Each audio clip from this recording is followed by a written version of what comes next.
मानसिक शक्ति के इस कार्यक्रम में आपका स्वागत है। मैं हूं अमरीश श्रीवास्तव, साइकियाट्रिस्ट। इस खास मौके पर जो बातचीत मुझे करनी है उसका कारण है मेंटल हेल्थ एजुकेशन। छात्रों की समस्याओं से निपटने के लिए जो पहला कदम आवश्यक है वो है शिक्षा का प्रसार, जानकारी। और जो मेंटल हेल्थ के बारे में स्टिग्मा है, जो कलंक की तरह इसे देखा जाता है, उसे कैसे मिटाया जा सकता है, इस पर सोचने की आवश्यकता है। हम सभी को इस मानसिकता से बाहर निकलना होगा कि मानसिक स्वास्थ्य की समस्याएं बरसात का वो पानी है जो हमारे घर में नहीं आएंगे। ऐसा नहीं है। देश के आंकड़े क्या बताते हैं? 75% छात्र तनाव में है। कहीं और से रिसर्च रिपोर्ट आती है तो बताया जाता है कि लगभग आधे छात्र यूनिवर्सिटीज़ में तनाव में है। कहीं सरकारों की रिपोर्ट आती है, WHO की आती है, UNDP की आती है।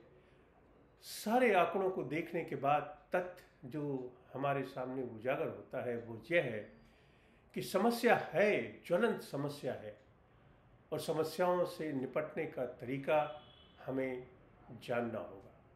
हमें अपने परिवार के लोगों के लिए, अपने समाज के लोगों के लिए, अपने स्कूल, अपने विश्वविद्यालय के लोगों के लिए हर वो कारगर तरीका निकालना होगा जिससे मानसिक तनाव से छात्रों को छुटकारा मिले।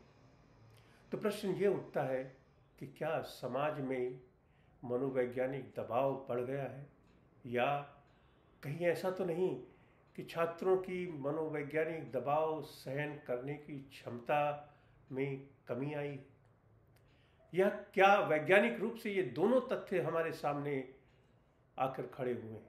और यदि ये दोनों तथ्य सही हैं तो हमें क्या करना होगा?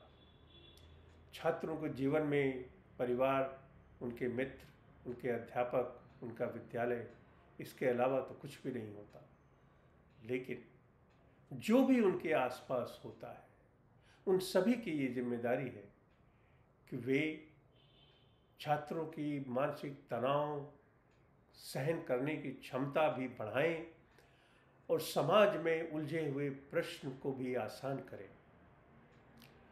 ऐसा नहीं होना चाहिए कि पठन पाठन के दबाव में या ट्यूशन के दबाव में या एक दूसरे से प्रतिस्पर्धा के दबाव में लोग अपना रास्ता भटक जाए और कभी उदासीनता की बीमारी, कभी अकेलेपन की बीमारी, कभी निराशा, कभी डिप्रेशन, कभी सुसाइड, इन रास्तों पर उन्हें जाना पड़े। मगर ये होता है, लोग जाते हैं, आंकड़े हमें ये बताते हैं, तो हमें करना क्या होगा? मानसिक स्वास्थ्य के बारे में शिक्षा के लिए मानसिक शक्ति, ये जो प्रयोग हमने शुरू किया है, जिसमें हम पिछले 1 वर्ष से जी रहे हैं, हमारा प्रयास था कि हम कुछ ऐसी पुस्तकों को सामने लाएं जिसमें छात्रों के द्वारा, अध्यापकों के द्वारा, माता पिता के द्वारा और चिंतन के भी विषय, जो भी प्रश्न सामने रखें, उनका वैज्ञानिक तौर पर क्या उत्तर हो सकता है वो हमारे सामने।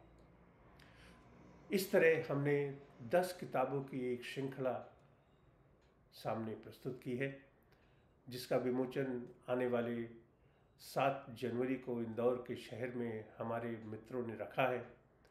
हमें आशा है और हम आपसे आग्रह करते हैं कि आप हमें उस कार्यक्रम में जरूर मिलें। आप आए, आपका स्वागत है, आपका आभार है। तो इन पुस्तकों का मतलब क्या है?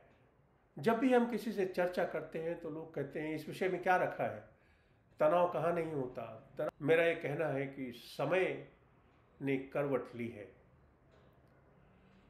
और समय ही ये निश्चित करता है कि किस काल खंड में किसको क्या क्या तकलीफें होंगी या हो सकती है।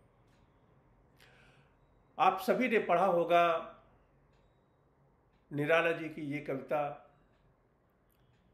वो आता पछताता पथ पर आता, पेट और पीठ दोनों मिलकर है एक, चल रहा लकुटिया टेक, मुट्ठी भर दाने को भूख मिटाने को पछताता पथ पर आता। वो भी एक युग था, वहां की भी एक समस्या थी जब लोगों के पास अनाज नहीं था, भूख थी।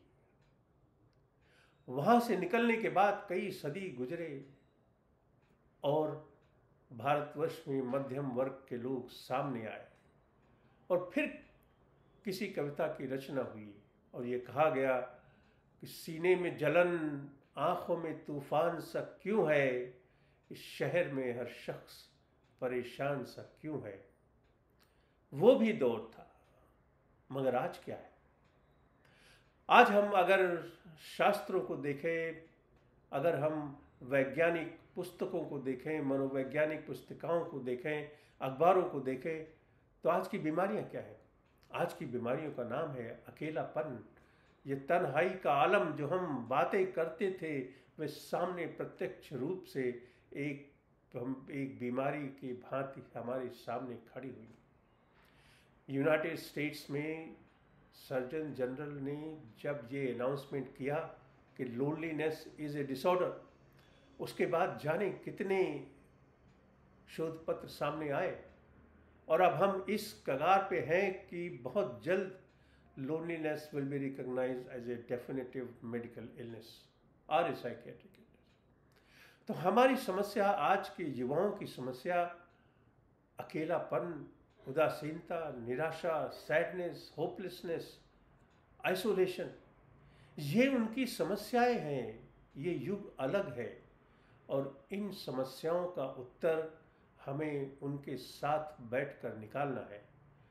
आप हमारे कार्यक्रम में आए, आपका स्वागत है।